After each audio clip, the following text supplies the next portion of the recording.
الحمد لله وكفى وسلام على عباده الذين اصطفى أما بعد أعوذ بالله من الشيطان الرجيم بسم الله الرحمن الرحيم لقد كان لكم في رسول الله أسوة حسنة صدق الله العظيم.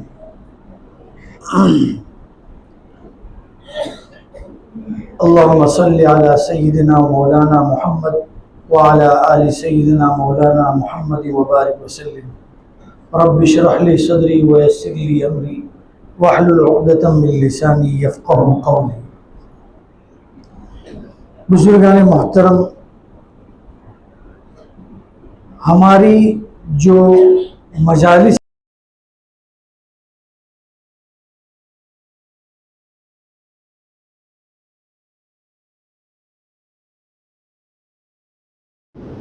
چوتھی مجلس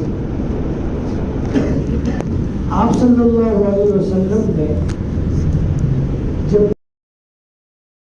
پہنچے تھے تو 4 قسم کے لوگوں سے آپ کا واسطہ پڑا. مسلمان، چاہے وہ انصار ہو چاہے مہاجر ہو، دوسرے منافقین یا مشرکین جو مدینہ پاک میں بسنے والے تھے، یا مکہ کے جو مشرک تھے وہ، یا یہود، یہ 4 قسم کے لوگ تھے جن سے آپ کو واسطہ پڑا. اس میں نے آپ کے سامنے بات رکھی تھی کہ آپ نے ان 4 قسم کے لوگوں کو کس طریقے سے ڈیل فرمایا اور کس طریقے سے آپ نے ان 4 لوگوں کے ساتھ برتاؤ اور سلوک فرمایا. اس میں سب سے پہلی بات یہ کہ آپ قباء میں پہنچے تھے. قباء میں آپ نے کچھ دن قیام فرمایا، مسجد کی بنیاد رکھی. پھر آپ جب مدینہ پاک پہنچے تو مدینہ پاک میں آپ نے ابو ایوب انصاری رضی اللہ عنہ کے مکان پر قیام فرمایا. اسی کے بالکل سامنے اپوزٹ سائڈ یعنی مقابل جگہ ایک جگہ پڑی ہوئی تھی 2 یتیم بھائیوں کی تھی. وہ جگہ آپ علیہ السلام نے سب سے پہلے مسجد کے لیے منتخب فرمایا. مسجد کی تعمیر ہونی چاہیے. چنانچہ مسجد نبوی کی تعمیر کے لیے آپ نے وہ جگہ خود خریدی، اس کی قیمت عطا فرمائی. حالانکہ وہ 2 بھائی تھے، انہوں نے کہا ہم مفت میں دیتے ہیں. آپ علیہ السلام نے فرمایا نہیں، قیمتاً یہ زمین ہم کو دیجیے. آپ علیہ السلام نے اس کی قیمت ادا فرمائی. اب جب یہ مسجد کی تعمیر ہوئی تو آپ بنفس نفیس اس تعمیر میں شریک ہوئے. یہ نہیں ہے کہ آپ نے حکم دے دیا بھائی مسجد بنا. پتھر اینٹ اٹھانے میں آپ بنفس نفیس شریک ہوئے اور آپ نے اپنے دست مبارک سے وہ مسجد کی تعمیر. وہ مسجد وہ عالیشان مسجد نہیں تھی، چھپر کی مسجد تھی، کچی اینٹوں کی. آپ علیہ السلام نے وہ تعمیر فرمایا.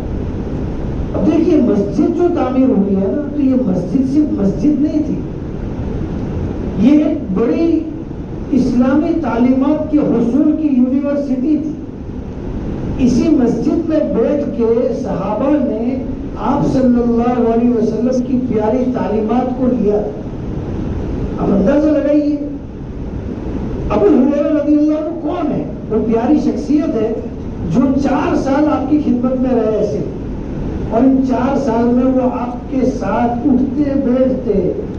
حالانکہ آپ سفر میں بھی گئے، حضر میں بھی گئے، کئی جگہ پر آپ کا جانا ہوا ہے، لیکن ابو ہریرہ نے 4 سال کے عرصے میں نے بتایا 5374 روایات آپ سے، کم و بیش سب نے آپ سے کسی نہ کسی درجے پہ علم حاصل کیا. تو یہ اسلامی تعلیمات کی یونیورسٹی تھی، یہ صرف مسجد نہیں.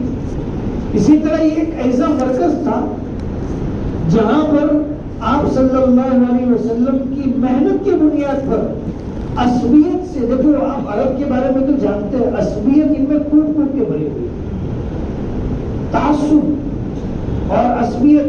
ہم پھولا شہر کے، ہم پھولا لوگ ہیں، بس اسی کے اوپر مرنا کٹنا زندگی گزارنا. آپ صلی اللہ علیہ وسلم نے عصبیت کی جڑ کاٹ دی.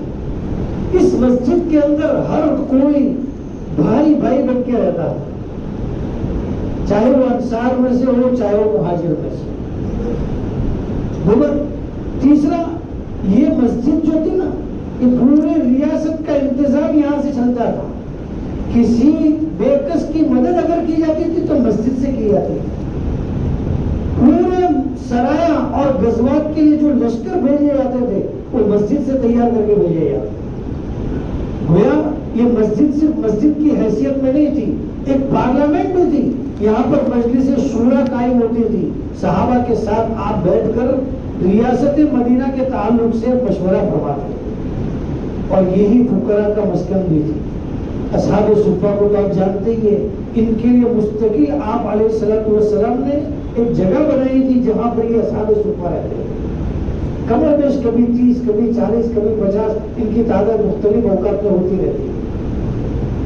اسی کے ساتھ اب اللہ رب العزت یہ سب سے پہلا کام آپ نے مسجد کی تعمیر کا فرمایا۔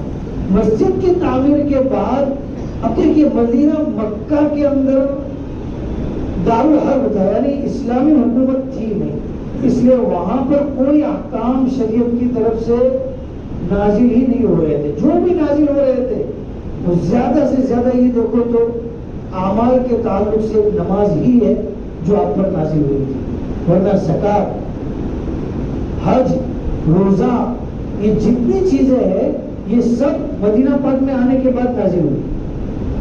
اب اعمال احکام کا سلسلہ شروع ہوا آپ صلی اللہ علیہ وسلم سے، اور چونکہ مدینہ مکہ کے اندر تو جب نماز بھی ادا کرتے تھے تو چھپ کے ادا کرتے تھے، دار ارقم میں یا اپنے مکان میں، کوئی جگہ ہی نہیں تھی، ورنہ مشرک کی طرف سے تشدد کا نشانہ بنایا جاتا تھا۔ آپ صلی اللہ علیہ وسلم نے جب یہ مسجد کی تعمیر فرمائی تو اب سب سے پہلی چیز یہ آئی کہ مسجد تو بنا لی لیکن لوگوں کو نماز کی اطلاع کیسے دے؟ تو اس کے سلسلے میں روایات میں عجیب واقعہ ملتا ہے کہ صحابہ کو آپ نے جمع فرمایا، پوچھا بھائی کیسے بلائیں گے لوگوں کو، نماز کا وقت ہو کیسے پتہ چلے گا لوگوں کو؟ کسی نے رائے دی کہ یا رسول اللہ آپ جلا دیجیے، نماز کا وقت ہو تو آپ جلائیے، لیکن کسی نے رائے دی کہ ناقوس بجایا جائے، جو یہودی لوگ بجاتے ہیں، کسی نے بتایا گھنٹہ بجا دیا جائے تاکہ لوگوں کو پتہ چل جائے۔ یہ باتیں چلی رہی تھی۔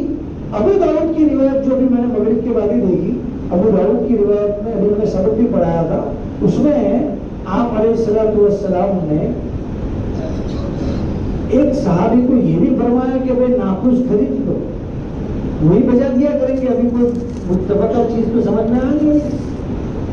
چنانچہ آپ نے ناقوس کے خریدنے کا حکم فرمایا، سب لوگ اپنے اپنے گھروں کی طرف چلے گئے۔ ایک صحابی عبداللہ ابن زید ابن عبد ربی، شاید آپ لوگوں نے پہلی مرتبہ نام سنا ہو، یہی ایک صحابی، یہی ایک روایت ان کی زیادہ مشہور اور مشہور واقعہ ملتا ہے، ورنہ اور بھی روایت ہوگی لیکن ان کی شہرت جو ہوئی ہے اس واقعے سے ہوئی۔ عبداللہ ابن زید ابن عبد ربی گھر تشریف لے گئے، رات میں سوئے ہوئے تھے تو خواب میں دیکھ رہے کہ ایک آدمی ناقوس بیچنے کے لیے نکلا ہے۔ تو آپ نے کہا بھائی کیا ہے تمہارے ہاتھ میں؟ کہا ناقوس ہے۔ کہا بیچوں گے؟ کہا کیوں؟ کہا اس لیے کہ ہم نماز کے لیے لوگوں کو بلائیں گے۔ تو کہا میں اس سے اچھا طریقہ تم کو نہ بتاؤں؟ کہا بتاؤ کیا چیز ہے؟ وہ فرشتہ تھا، اللہ تعالیٰ کی طرف سے ان کو جا رہا ہے، تو فرشتے نے کلمات اذان، جو اذان پڑھتا ہے نا، اذان کے کلمات ان کو تلقین کیے، اللہ اکبر اللہ اکبر، پورے ان کو خواب کے اندر ہی ان کو سکھا دیے۔ عبداللہ ابن زید ابن عبد ربی صبح جب بیدار ہوئے تو فوراً حضور کی خدمت میں پہنچے۔ اچھا خواب ہوتا ہے اور اچھی چیز، اور وہ بھی شریعت کے مزاج کے بالکل موافق، تو وہ پھر وہ بتانے کے لیے حضور کی خدمت میں پہنچے۔ شاید یہ بالکل صبح کا وقت تھا، بالکل یعنی فجر کے وقت کا۔ آپ صلی اللہ علیہ وسلم کو بتایا کہ یا رسول اللہ اس طریقے سے خواب آیا ہے۔ آپ علیہ السلام نے فرمایا ہاں بھائی یہ تو بہت اچھی چیز ہے، بلاؤ بلال کو بلاؤ، کیونکہ بلال بلند آواز والے ہیں، تمہاری آواز پست ہے، تم آواز دو گے، مائک تو تھا نہیں، تو تم وہ بلند آواز والے ان کو بلاؤ۔ بلایا گیا اور کہا کہ بلال کھڑے رہو، عبداللہ ابن زید تم کو تلقین کریں گے کلمات، وہ کلمات تم اذان میں بولو. عبداللہ ابن زید نے وہ کلمات بولے. حضرت عمر رضی اللہ عنہ اپنے گھر پہ آرام فرما رہے تھے, وہ بھی چادر گھسیٹتے ہوئے آئے, کہا یا رسول اللہ آج کی رات یہ خواب میں نے بھی دیکھا ہے. آپ صلی اللہ علیہ وسلم کی دونوں کے خواب کی موافقت ہو گئی. آپ نے فرمایا الحمدللہ, اللہ رب العزت نے اذان کا. تو یہ اذان کا جو واقعہ ہے, عبداللہ ابن زید ابن عبد ربی, یہ صحابی ہے, ان کو یہ خواب میں دکھائی دیا. ابو داؤد کے حوالے سے میں نے بیان کیا ہے. یہ تو اذان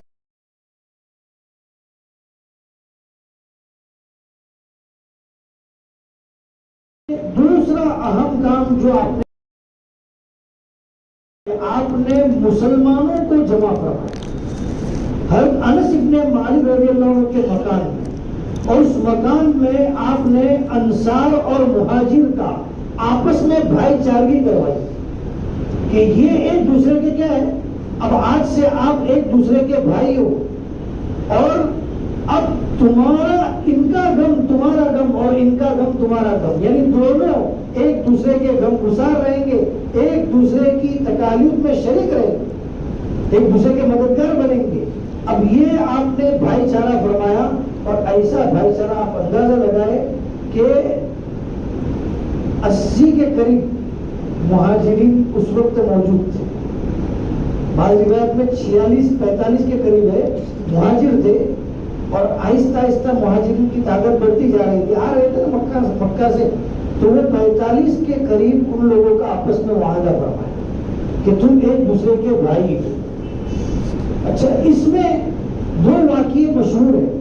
ایک تو عبد الرحمن ابن عوف کا, آپ جانتے ہیں کہ انہوں نے سعد ابن ربی کو یہ کہا, سعد ابن ربی کے ساتھ مواخت ہوئی تو سعد نے یہ کہا کہ بھائی دیکھو میں مالدار ہوں, میرے پاس مال ہے, آدھا آدھا اپنے دونوں تقسیم کر لیتے ہیں, اور میری جو بیویاں ہے اس کو بھی میں, جس کو تم کو پسند ہو اس کو میں طلاق دے دوں, عدت کے بعد تم اس سے نکاح کر لو.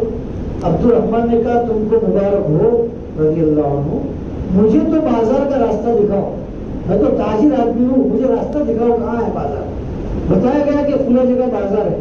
چنانچہ آپ بازار گئے, پہلے دن تھوڑا نفع ہوا, بڑھتے بڑھتے بعد میں تو آپ جانتے ہی ہیں عبد الرحمن ابن عوف بڑے مالدار صحابہ میں سے بنے. ایک واقعہ تو یہ ہوا.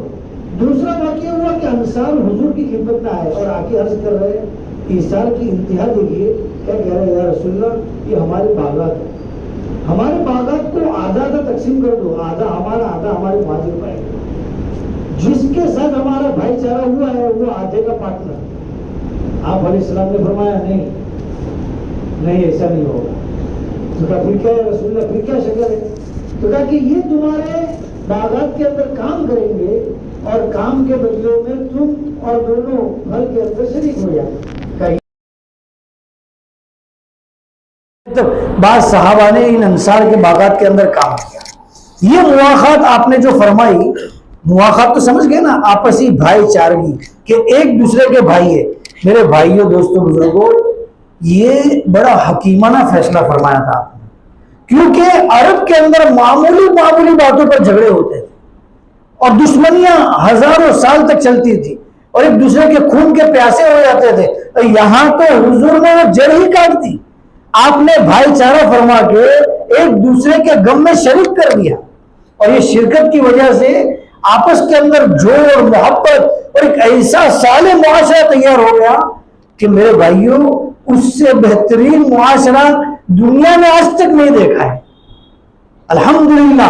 آپ جب بدر کے میدان کی طرف, ابھی بدر کا واقعہ آگے آ رہا ہے, میں بھی بتا رہا ہوں مختصراً چل رہا ہوں میں آپ کے سامنے. تو آپ صلی اللہ علیہ وسلم نے جب یہ بھائی چارہ فرمایا تو بھائی چارے کے بعد آپس کے اندر محبتیں بڑھ گئی. اچھا, یہ تو آپ کا فیصلہ تھا, لیکن